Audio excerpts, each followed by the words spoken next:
Hi guys, my name is Chikodi and today I'm talking about a very important topic. It's a topic that slowly society is getting more comfortable discussing about it, and it's about mental health, specifically what to expect if you or somebody you love is gonna go to a psych hospital.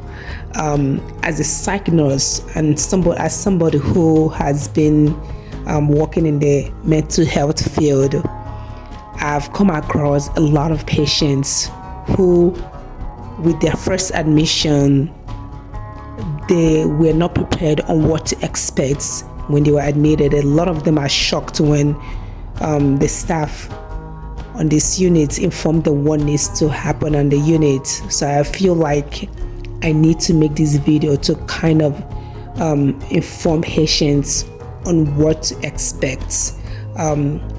It's always going to be different based on each psych unit, but this is from my experience with the different psych hospitals that I've worked with. This is pretty much general practices that are common in most psych hospitals.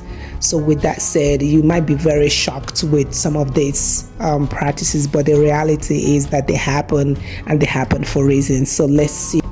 Okay, so the first thing, and I feel like this is one of the most important things anyone who is going to be admitted to a psych hospital should know, is that psych facilities are locked down units.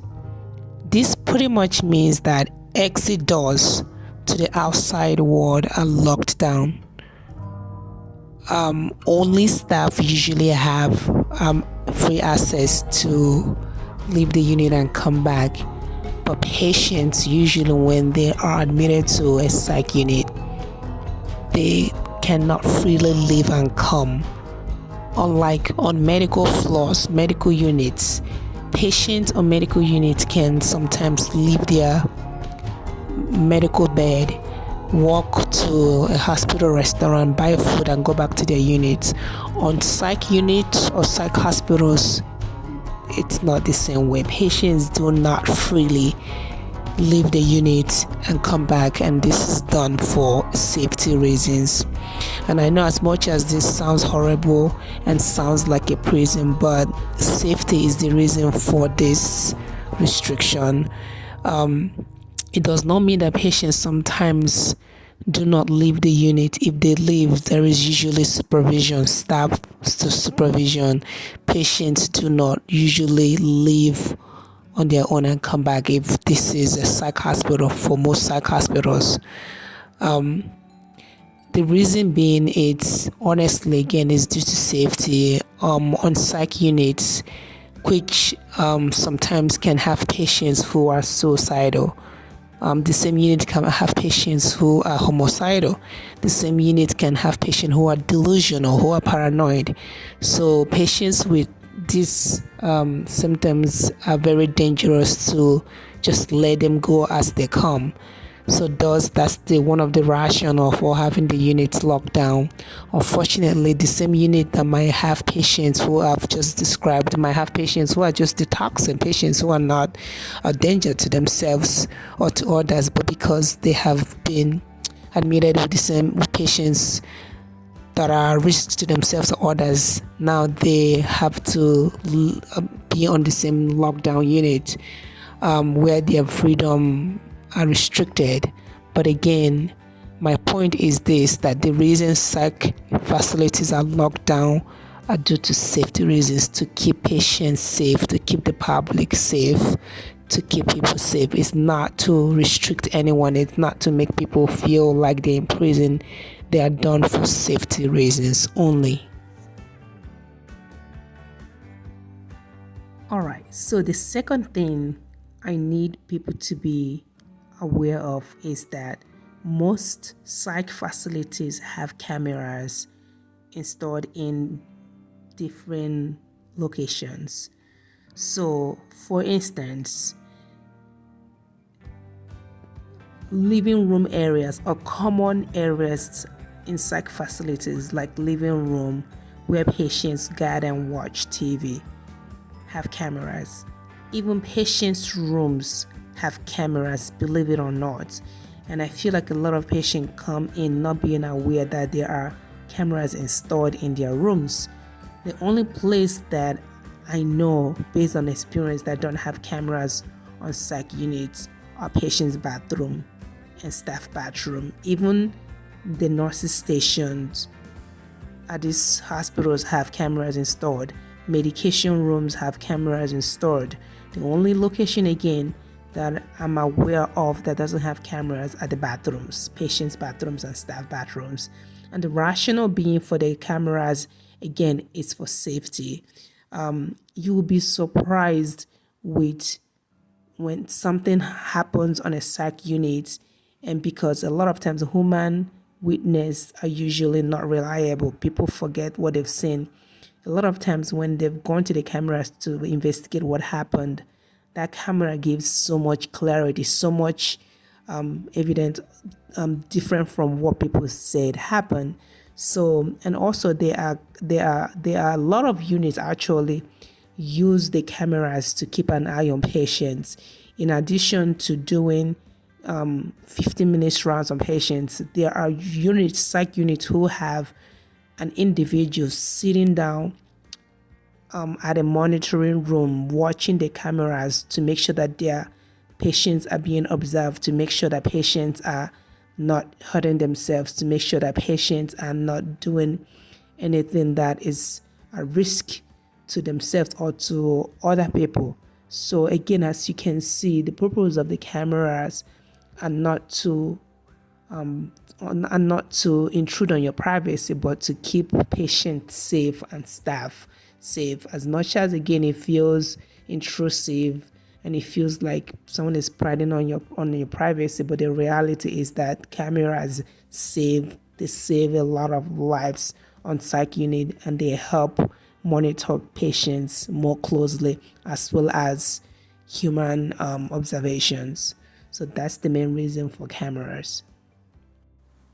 So the third thing you need to know, and a lot of patients, first time psych admit patients, a lot of the times when they're newly admitted, they are shocked to discover that they have to have a skin assessment done.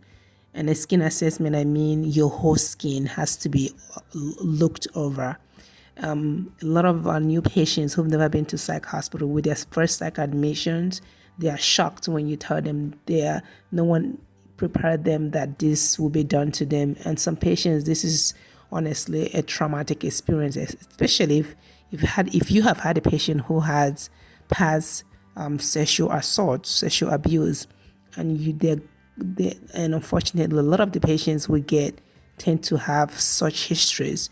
But with the reality being that there is no two ways about it, a patient's skin has to be searched for safety reasons, then a lot of times it's a trigger for them. It brings up a trauma that they've gone through in the past. But I feel like if these patients were prepared, if they knew in advance that this is what was going to happen, at least I feel like they will develop ways to get ready for it. But because they are not aware that this will happen, a lot of them don't take this skin assessment lightly. But the main reason one of the main reasons a skin assessment is done in a psych unit is because patients, a lot of the times, patients who are admitted on psych unit, again, some of them come for serious reasons, for suicidal attempt or suicidal ideations. And sometimes we've had patients who have come with weapons that they plan on harming themselves with. And when a patient has a knife or has a gun stuck on their underwear, if you don't do a thorough skin assessment, you might not be able to find that weapon that they're hiding, or even not even guns or knives or drugs. A lot of times we also get patients who are drug addicts, and they try to sneak in drugs on the unit, and you'll be surprised how creative these people get. Sometimes even hide it in their private parts, So with that experience, psych hospitals have developed this necessary assessment, skin assessment, that helps, you know, helps protect the new patient and other patients on the unit. So again, the skin assessment is done to make sure that patients don't have anything to harm themselves or others, or even on a medical reason. Sometimes when we do skin assessment, we find skin conditions that patients were not aware of, but because we did a skin assessment, we're able to discover that. So again, the reason for the skin assessment, as much as it sounds inhumane, that you're pretty much stripping naked, is to keep patients safe. But usually most hospitals will do it in a very respectful manner. It's done in a closed room. It's usually done with the same gender of the patient. If the patient is a female nurse does the skin assessment. If a patient is a male, the male nurse does the skin assessment, just to make them comfortable. So again, it's done for safety reason, and it's usually done with respect, with understanding, that we understand that the staff understand that this experience now might be very traumatic or might be very uncomfortable, and we understand that. Hi, so in closing, I would like to say a few things.